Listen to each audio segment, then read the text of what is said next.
Hi guys, it's Mr. Brown. I hope that you had a wonderful Thanksgiving break. Before Thanksgiving, I was actually able to drop into your class. I saw that you all were having some fun scoring essays. And so I asked Miss D if I could make a short video that I thought would support you all in that work. So I just want to preface this video by saying if I say anything that is in sharp contrast with something that Ms. D has advised, I definitely would refer and defer to her because she has the content knowledge, she has all the years of experience, she's in the work, she's in the game with you guys, in the trenches with you. But I also think that hearing the exact same expectations in a different voice could be very beneficial to you. So that being said, here is our objective in this very short video. My hope is that you will be able to communicate look-fors that will help you to more accurately score the rhetorical analysis essay. With that being said, let's get to work on our first look-for. So the introduction paragraph is actually a really big deal. AP scores, meaning the people who actually read the essays and give out a score, only spend somewhere between 90 and 120 seconds actually reading your essay. So your introduction paragraph is your first impression, and often they will determine if you have passed or failed strictly off the introduction. If you have passed, then they're going to read the rest of the essay to determine is this a 5, 6, 7, or 8, and if they or 9. And if you have failed, then they're going to determine, hey, if this is a 4, 3, 2, 1. So you want to put your best foot forward in that first impression in that introduction paragraph. And here are the components that will help you do so. The first thing is that you have to presume that your audience or that your reader is both interested but uninformed. And so what that means is that even if I never read the graduation speech, I should be able to read your essay and determine what was going on. Like, what did the author's purpose for writing? When did they say this? I should be able to read your essay and determine those things. The second thing that I'm looking for in a clear introduction is a thesis statement. A thesis statement will have two components. It will have the author's purpose for writing, and it will also have how they accomplished that purpose. In other words, it'll say in your own words, what was the author's purpose? And it will also say, what were the rhetorical strategies that were employed to accomplish that purpose? That being said, let's actually read an introduction paragraph from a student sample. In 1997, Secretary of State Madeleine Albright gave a well-written motivational speech to a women's college in Massachusetts. Albright was able to successfully employ different rhetorical strategies, each of which helped Albright convey her message to the audience. Throughout the essay, the most effective devices employed were parallel structure, allusions, and metaphors. So while there are some lapses in diction or really spelling errors, I would definitely say that this student paid attention in class and appears that the essays or the body paragraph that follows will engage in the analysis work. There are some things that are really strong, and there are just a few things that I think could use some significant improvement. So, in terms of the strengths, remember how I said earlier it's important that the writer kind of paints that picture for the reader? And so soapstone is a classic, quick way to just do this. So the writer provided the speaker, the occasion, the audience, the tone. And so those are strong elements. I would say that this is an adequate introduction in that way. The challenge for me, or the area of improvement, really becomes the purpose that they listed. And so around the thesis statement, which is halfway through, the person writes here, Albright was able to successfully employ different rhetorical devices, each of which helped Albright to convey her message to the audience. And so this is the most nebulous, vague thing that they could have possibly written. I instantly become critical. Like, do they even understand what the passage is about at all? And so rather than saying to convey her message to the audience, I would have liked to see something in their own language. For me, this is a triumphant call to action, I think, for both men and women to make continuous improvements in every dimension of their life. And so rather than saying anything like that, the person just said, hey, to help the person like convey their message to the audience. And to me, that's inadequate. I would actually put that in a 3-4 range more than I would put it in a passing range. But the thesis statement outside of that actually does an adequate job of saying, hey, here's how the author is going to accomplish that. He's going to talk about parallel structure, illusion, and metaphors. In my own reading of it, I definitely would not have selected those things. But that's the beauty of literature, is that you can read it and like see different things. And so I'm expecting a legitimate body paragraphs to follow. And so that is my kind of thinking for the introduction paragraph. Before we actually dive into body paragraphs, I want to walk you through my look forwards number 2 and 3. So look forward 2 is the use of evidence. I find that the most skilled writers will paraphrase and use direct quotes. In my opinion, and it really is just an opinion, I would say that the strongest writers are inclined to paraphrase.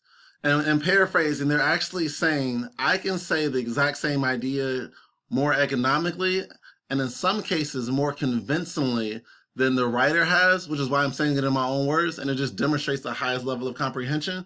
But there'll also be a balance of direct quotes. A stronger writer will use the evidence to reinforce their argument, not to serve as the argument itself.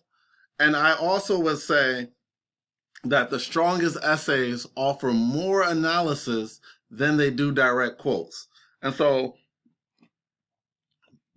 you will find that a person might have an essay that's kind of 50-50. Here's my direct quote, here's a little bit of analysis. But really, it should be almost mostly analysis reinforced by the direct quotes. And the second criteria that we want to take a look at is the analysis itself. Is the analysis, first I'm going to say, is it present? Because it is very, very possible that you have written a rhetorical analysis and I actually can't identify where the analysis work is engaged. Then if it is present, I'm asking myself, is it clear? Is it adequate?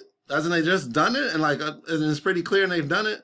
Or is it convincing? By the time you get to convincing, we're in the 7, 8, 9 range. Adequate, we're in that kind of 5, 6.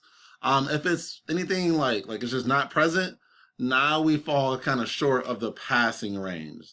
And so I can't say enough that the analysis is really the heart of the actual task. So it's important that you give space and time to this in your actual analysis. So let's check out the first body paragraph. Throughout the essay, the use of parallel structure creates a sense of unity and pride in the audience. For example, we could be satisfied with that. We could relax. We could turn our backs now and risk renewed war. We could stop there. The use of "we could" at the beginning of these sentences show the United States could stop what they are doing and let whatever happens happen, but instead are continuing to lead the world toward peace and equality.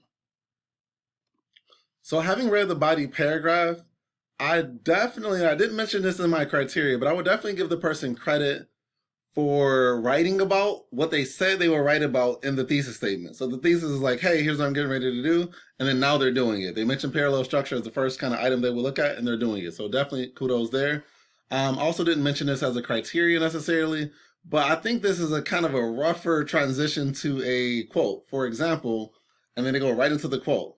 So I would have liked to see something like, I don't know, for example, throughout the progression of her speech, I forget the speaker's name, but Albright says, and then here, insert quote. So I would like to see some of the phrase that are kind of more smoothly transition, but there is a direct quote. That's not bad. I mean, that's okay. I'm thinking in my head, like, hey, I wonder will they be able to implicitly refer to it a little bit later?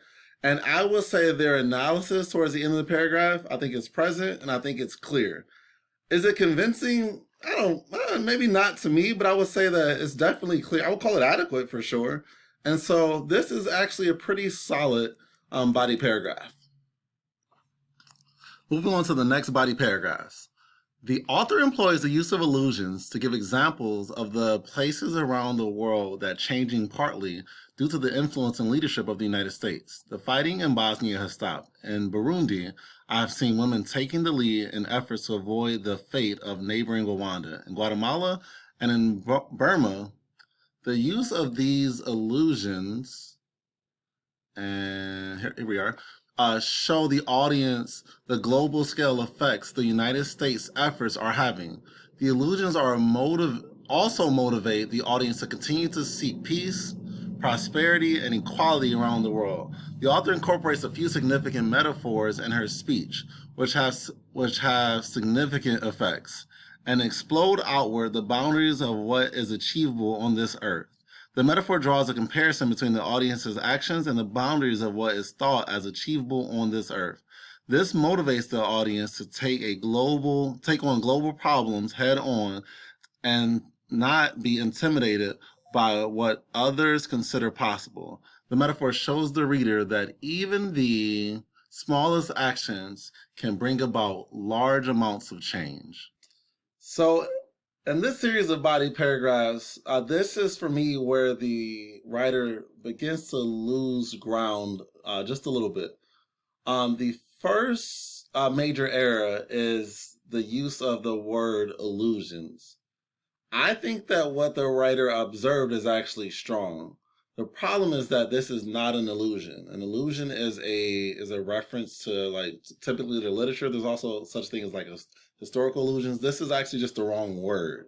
And so to construct an argument around a word that you don't fully understand is, I would say, problematic and definitely jeopardizes clarity.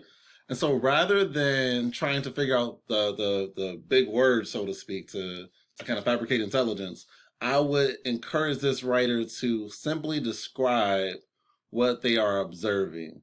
And in this case, the writer has these kind of quick, anecdotal, global references that I think create a lot of urgency and inspire action. And so I would have rather heard something like that than to just have a significant word choice error. The next thing that I'm noticing is that the author continues to use only direct quotes. Again, there's no rule against that, but it definitely means this is probably not in the 6-7 range, because at that point you're beginning to implicitly and explicitly refer to the text. I would say, in terms of the analysis, when we talk about the ratio a little bit, I would like to see more. I think that the analysis is generally present, but I definitely want to hear more. And then there's a little vague language, like twice he uses, like in this next paragraph here, says the author incorporates a few significant metaphors. And so what really does significant mean, and why is it significant? Rather than using such high inference language, I would have liked him to have described why it's significant. And later he says it has significant effects. And so, okay, this person might not know what's going on for real, but is trying to make it through this essay. And so, again, I think the analysis is present. It is rather short. I would like to see more, but that's what I'm thinking so far. And finally, the conclusion paragraph, which reads, "This speech, which was read to a women's college in Massachusetts, successfully employs the use of metaphors, parallel structure, and allusions to motivate the audience, push them towards greatness, and show how the smallest of actions can change the world." So in my opinion, I don't think that the conclusion paragraph had a significant impact on the scoring of this essay. Just kind of high level, I would say that I think this definitely falls in the range of a 5. I think that it meets the criteria of being a little bit uneven at times. There's definitely like some inconsistencies in terms of just kind of grammar and diction. Overall, if I had to give this writer some advice, I would say that we need a little bit more exposure at having some really in-depth like conversations around analysis. And I would also push this reader or writer to use evidence in ways that are both explicit and implicit. And I also think this writer is probably strong enough that if they had taken 30 seconds to proofread their essay, there's just little minor things that jeopardize clarity at times that they could have fixed. So overall, I'd be proud to have written this by the end of a school year, especially in such a concise cycle. Hope that helps. Have a good one. Bye bye.